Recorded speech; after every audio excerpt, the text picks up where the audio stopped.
Kailan nagsimula ang simbahang Katolika? Batay sa Biblia.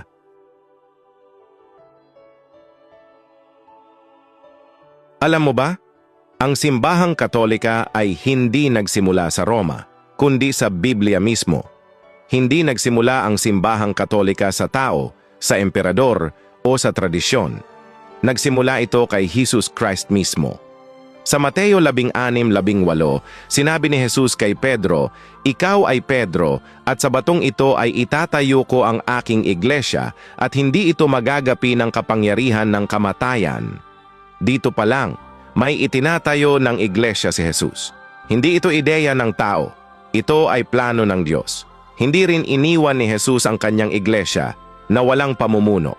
Sa Mateo 16:11, ibinigay niya kay Pedro ang mga susi ng kaharian, simbolo ng autoridad. Pagkatapos ng pagkamatay at muling pagkabuhay ni Jesus, tinupad ang kanyang pangako. Sa Gawa 2, dumating ang araw ng Pentecostes. Bumaba ang Espiritu Santo sa mga apostol. Nangaral si Pedro at ayon sa Gawa 2:41, nadagdagan ng araw na iyon ang mga alagad ng may 3,000 kaluluwa. Dito opisyal na isinilang ang iglesia. Isang iglesia, isang pananampalataya, isang pamumuno. At bakit tinawag na Katolika?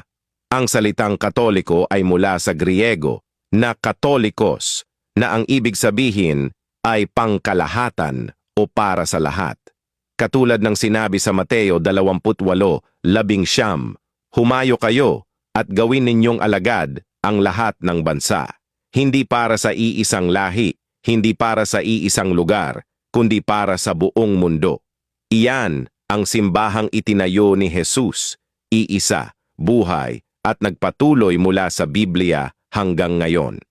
Kung si Jesus ang nagtatag ng iglesia, dapat ba natin itong pakinggan?